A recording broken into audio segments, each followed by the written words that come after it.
Okay brother and sister, praise the Lord. और आइए हम लोग प्रार्थना करते हैं डिवोशन में जाने से पहले। पवित्र परमेश्वर सर्वशक्तिमान और धन्यवाद देते पिता, और तेरी दया के सिंहासन के पास प्रभु यीशु मसीह के नाम से हम सच्चे दिल से, संपूर्ण हृदय से और नम्रतापूर्वक पिता आते हैं। धन्यवाद प्रभु, एक व्यक्ति की तरह तू हमारा ध्यान रखता है, तू हमारा केयर करता है प्रभु, इसीलिए हम तेरी महिमा करते। धन्यवाद, हमारे सारे अपराध और गुनाहों को तो अपने ऊपर लेकर क्रूस पर हमारा सारा दंड आपने उठा लिया, इसके लिए हम आभारी दिल से धन्यवाद देते। प्रत्येक भाई बहनों को अभिषेक करो और अगुवाई करो। धन्यवाद यीशु मसीह के नाम से मांगते हैं, आमीन। आज हम लोग बात करेंगे वरी के ऊपर, चिंता।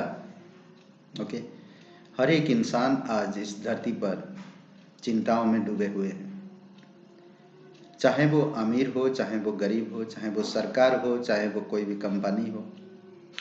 हर एक जगह हर एक मनुष्य चिंताग्रस्त है और चिंता में डूबा हुआ है।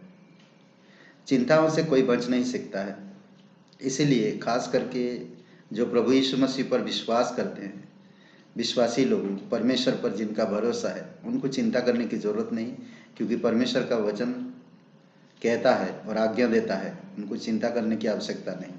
इसलिए बहुत ज़रूरी है कि हमें समझना, चिंता एक ऐसी चीज़ है जो हमें कमज़ोर बनाता है और हमें परमेश्वर की राज्य के बारे में सोच विचार में, समझ में हमें कम करता है। तो इसीलिए हमें चिंता नहीं करना चाहिए और चिंता के बारे में हमें सोचना भी नहीं चाहिए, और चिंता से हमें परे रहना चाहिए। उससे हमारे लिए स्वस्थ है और सुरक्षा है, क्योंकि अगर चिंता है तो सोच विचारों में भी तकलीफ आती, मानसिकता में प्रॉब्लम होता है, शरीर में प्रॉब्लम होता है, और चिंताओं के कारण इंसान को कई बार भटकना भी पड़ता है। तो इसीलिए हमें सावधान रहना और इन सब चीज़ों से हमें सुरक्षित रहना। चलिए हम लोग देखते हैं परमेश्वर के वचन में। एक कपल है और मिलकर पति पत्नी दोनों एक बार समुद्र किनारे गए हैं, और उनके पास एक झोला है, और पति ने कहा पत्नी से कि आप इस झोले में बालू डाल दो। पत्नी ने कहा नहीं, हम लोग थोड़ा घूमेंगे और यहाँ से वहाँ जाएंगे, और कुछ चीज़ें, छोटी छोटी पत्थर, अच्छे पत्थर मिला उनको, और कुछ सेल्स मिला उनको, और कुछ चमकदार पत्थर मिला उनको, वो थैली में डालते गए।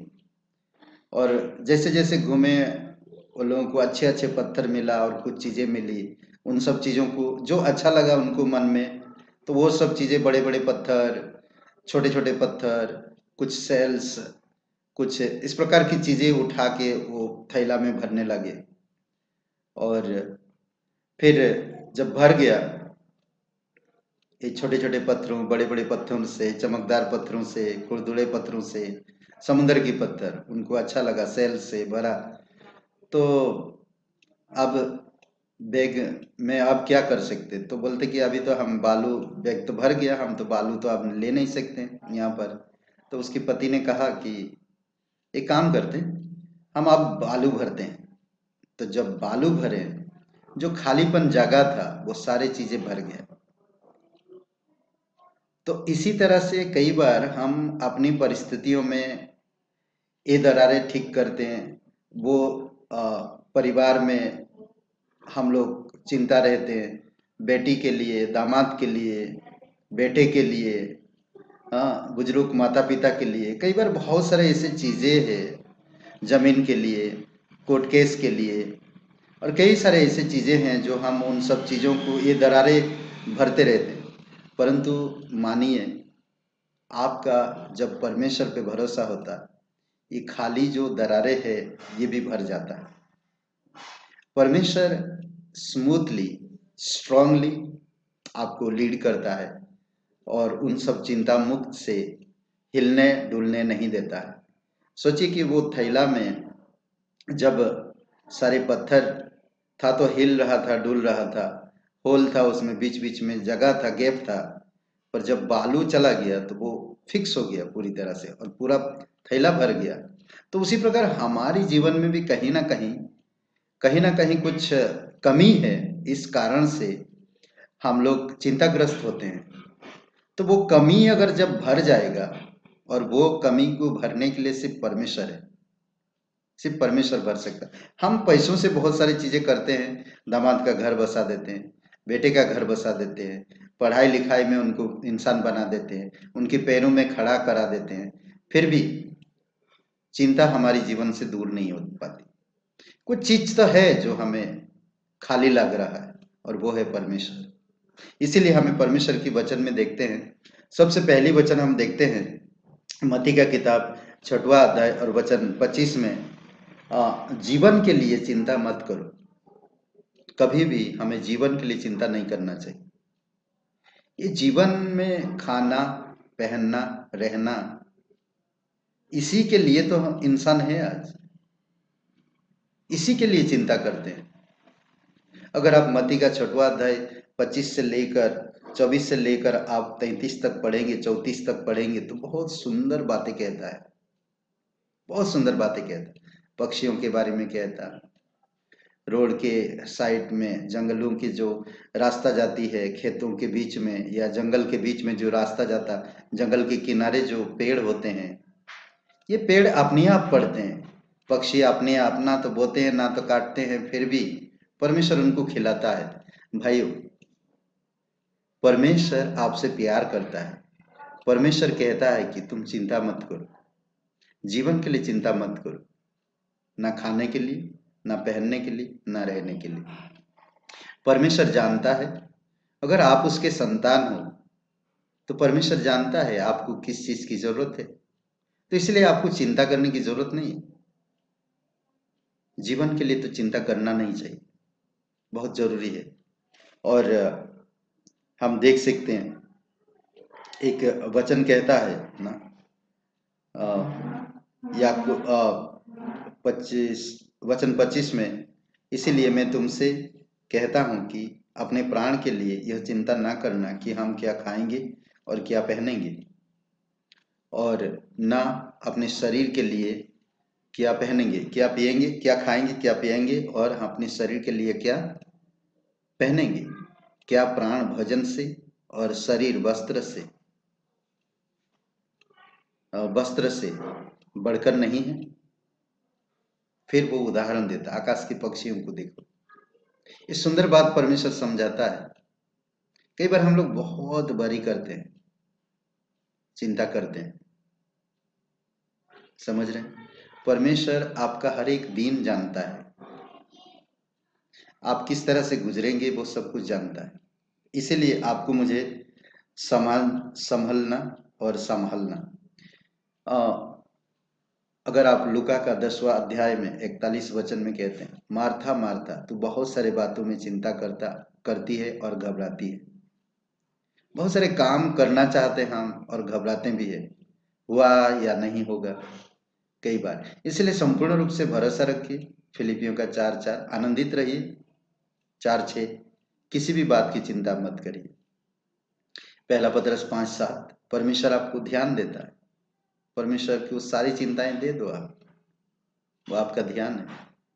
दूसरी बात हम देखते हैं 34 वचन में, कल के लिए चिंता मत करो। जीवन के लिए चिंता मत करो, कल के लिए चिंता मत करो। हमेशा इंसान भविष्य की चिंता के लिए परेशान रहते हैं, हमेशा। कल क्या होगा, कैसे रहे, कल मेरा कोर्ट केस है, डेट है, कल मुझे वो जगह के लिए मुझे रजिस्टर करना है, कल मुझे वो करना है, मेरे बेटी की शादी है, कल बड़ी हो गई, मेरे बेटे की शादी है, स्कूल का एडमिशन है। ये बहुत से ऐसे चीजें हैं जो हमारे जीवन में जुड़े रहते हैं। चिंता करके ये सब चीजों को हम दूर नहीं कर पाएंगे, वो होना ही है। आएगा समय, होएगा, पूरा होगा। तो इसलिए आप चिंता मत करिए, कल की तो मुझे चिंता करना ही नहीं चाहिए।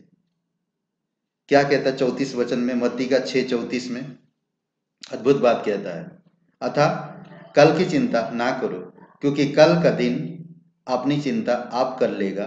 आज के लिए आज ही का दुख बहुत है। बस जो समय आज दिया परमेश्वर, आपको जिंदा रखा, खुशी दिया, आनंद दिया, दुख हुआ, जो भी हुआ आज के लिए हो, कल की मुझे चिंता नहीं करनी। समझ लीजिए रात को सोया और मैं उठा नहीं तो क्या होगा। इसलिए मुझे कल की चिंता नहीं करनी, बिल्कुल नहीं करनी, मुझे सोचता नहीं। ध्यान दीजिए। दूसरी बात, तीसरी बात कहता है पहले से चिंता ना करना। पहले से हमें कोई भी चीज चिंता नहीं करना चाहिए। मरकुस का किताब 13 अध्याय वचन 11, अगर आप 9, 10, 11 वचन पढ़ते हैं, ये समय है सॉरी, जब आप संकट या कलेश में होते हैं तो आप किस प्रकार से रहते हैं। ऐसे समय संकट आता है आपके जीवन में या कलेश आती है तो आप किस प्रकार से व्यवहार करते हैं ऐसे समय पर, तो वो बहुत महत्वपूर्ण है। ऐसे समय में कोई भी चिंता करे बिना रह नहीं सकता। 13 का 11, पहले से चिंता कुछ भी नहीं करना। कल क्या खाएं, ऐसा होगा तो क्या होगा। अब लॉकडाउन में देखेंगे बहुत सारे लोग आप समझ में आए, बहुत सारे लोग यार ये लॉकडाउन हो गया, 1 महीना 2 महीना 3 महीना, तो क्या खाएंगे, कैसे रहेंगे, क्या पिएंगे। तो लोग आज बहुत चिंतित है। तो इसीलिए आपको मुझे पहले से चिंता करने के लिए मना करता। अगर आप परमेश्वर पे भरोसा रखते हैं, प्रभु पर प्यार करते हैं, तो परमेश्वर कहता है, हम हाँ 9 वचन से लेकर 10 वचन अगर आप पढ़िएगा, मैं 11 वचन पढ़ता हूं। जब वे तुम्हें ले जाकर सौंपेंगे तो पहले से चिंता ना करना कि हम क्या कहेंगे, पर जो कुछ तुम्हें जो पर जो कुछ तुम्हें उसी घड़ी बताया जाएगा वही कहना, क्योंकि बोने वाले तुम नहीं परंतु पवित्र आत्मा है। आपको ध्यान देना होगा, परमेश्वर की आत्मा आपके साथ है। आप उतावली मत हो कोई चीज के लिए, उतावली मत हो। और पहले से कोई भी चीज तैयारी के साथ मत, कलेश के समय, कठिनाई के समय या संकट के समय पहले से मत सोचिए। परमेश्वर उपाय करेगा, परमेश्वर उपाय करेगा। अब्राहिम, जब परमेश्वर ने कहा 20 साल का उसका लड़का एक ही लौता लड़का, जब उसको बलि करने के लिए कहा, वो निश्चिंत होकर उसे लेकर गया, सुलाए वेदी पर बलि करने के लिए। परमेश्वर ने अंतिम समय पे उसे रोका, कहा अब्राहम रुक जाओ। अगर आप उत्पत्ति का 20 अध्याय पढ़ेंगे तो आपको पता चलेगा। पढ़िए वो कहानी, बहुत सुंदर कहानी है, क्योंकि उसका भरोसा परमेश्वर पे था। और वो चिंता नहीं किया, मेरा एकलौता बेटा, परमेश्वर ने मुझे वादा किया और उसे दिया, और अब उस बेटे को ले रहा, मैं कैसे जाऊं और मेरे बेटे को मैं कैसे बलि करूं। परमेश्वर ने अंतिम समय में उसका, जब तलवार उसकी गर्दन पे अभी काटने वाला था, तभी परमेश्वर कहा अब्राहिम रुक जा, रुक गया, और परमेश्वर ने वहां पर उपाय किया। तो इसलिए आपके अंदर पवित्र आत्मा है, पवित्र आत्मा के सामर्थ से वहां पर कहना है। आप सोचो मत, जब आपको हाकिमों में सौंपेंगे, पंचायत में बड़े बड़े अधिकारियों के पास जाएंगे, राजाओं के पास जाएंगे, ले जाएंगे आपको पकड़ के, तो पहले से सोचो मत क्या मैं बोलूंगा, कैसे मैं वहां से छुटकारा पाऊंगा, क्या करेंगे ये लोग, नहीं मत सोचो। परमेश्वर ने उस जगह पे आपको लेकर गया ताकि आप परमेश्वर की गवाही बनो। इसीलिए चिंता मत करो पहले से। आप पढ़िएगा इन वचनों को, 13 अध्याय मरकुस का 9 वचन से लेकर 12 वचन तक पढ़िए, 13 वचन तक पढ़िए, बहुत अद्भुत है। और आप मनन करिए। देखिए, चिंता करके आप कोई भी चीज पूरा नहीं कर पाएंगे, वो होना तो होना है। इसलिए भरोसा रखिए और काम आगे बढ़िए, परमेश्वर करेगा। आखिरी बात, लूका का 12 अध्याय वचन 25 में चिंता क्या जोड़ सकता है? चिंता कभी जोड़ नहीं सकता। चलिए लूका का 12 अध्याय 25 वचन को पढ़ते हैं। ओके, लूका का 12 अध्याय और वचन 25 देखिए क्या कहता है। चिंता कभी जोड़ नहीं सकता। देखिए क्या कहता है। तुम में से ऐसा कौन है जो चिंता करने से अपनी आयु में एक घड़ी भी बढ़ा सकता है? क्या चिंता करके कोई चीज जोड़ सकते हैं? नहीं जोड़ सकते। क्या चिंता करके कोई इंसान खत्म हो गया उसको वापस ला सकते हैं? नहीं ला सकते। क्या आपकी आयु को बढ़ा सकते हैं या घटा सकते हैं चिंता करके? नहीं, पर परमेश्वर कर सकता है। परमेश्वर सूरज की छाया को 10 कदम आगे कर सकता, 10 कदम पीछे कर सकता है, पर आपको उसी प्रकार भरोसा होना चाहिए परमेश्वर के साथ। सोचिए, परमेश्वर आपसे बहुत प्यार करता है। पक्षियों को देखिए, पौधों को देखिए। जब पक्षी का ध्यान रख सकता परमेश्वर, तो आप और मेरा भी ध्यान रखता है। तो इसलिए आपको मुझे समझना होगा। मूसा जब इजराइल लोगों को छुड़ाने के लिए गया, तो मैं क्या कहूं, मैं ठीक से बोल नहीं पाता। परमेश्वर बहुत एक अद्भुत वचन कहता। मुझे वचन पसंद है। निर्गमन का 4था अध्याय खोलिए, 4था अध्याय निर्गमन का, और उसका वचन 12, आई थिंक 12 वचन। ठीक है। अब जा, मैं तेरे मुख के संग होकर जो तुझे कहना होगा वह तुझे सिखलाता जाऊंगा। तेरे मुख से होकर हर चीज वो सिखाना चाहता, हर चीज वो बोलना चाहता। इसीलिए मुझे पहले जीवन की चिंता नहीं करना। परमेश्वर जीवन देने वाला है, परमेश्वर संभालता है। कल की चिंता नहीं करना, कल की चिंता परमेश्वर करेगा मेरा। पहले से मुझे कुछ नहीं सोच के रखना क्या बोलना चाहिए, या मैं चिंता करके कभी किसी चीज को जोड़ नहीं सकता, या बढ़ा नहीं सकता, घटा नहीं सकता। तो इसलिए मुझे चिंता नहीं करना। आमीन, प्रेज द लॉर्ड, हालेलुया। आइए प्रार्थना करते। पवित्र परमेश्वर और जीवित परमेश्वर, हम धन्यवाद देते पिता। तू एक व्यक्ति की तरह हमारी बातों को सुनता है, हमारी प्रार्थना का उत्तर देता है। हमारे साथ अच्छा एक पिता, एक भाई, एक गुरु, एक अद्भुत एक व्यक्ति की तरह, हमारा टीचर की तरह हमारा संबंध रखता है हमसे। पिता, तू हमें सिखाता है, तू हमें समझाता है, तू हमारे द्वारा सामर्थ की काम करता है। इसलिए प्रभु तेरी महिमा करते, तेरी आराधना करते, धन्यवाद देते। जीवित और पराक्रमी परमेश्वर, अभिषेक करो प्रत्येक भाई बहन को जो ये वचन सुन रहे हैं। आशीषित करो, शरीर को भला चंगा रखो, आत्मिकता में बढ़ने में मदद करो पिता उन्हें, और उनके घर में, उनके व्यक्तिगत जीवन में शांति दो। सारी चिंताओं को उनकी दूर करो पिता। धन्यवाद, यीशु नासरी के नाम से मांगते, आमीन, आमीन। Praise the Lord.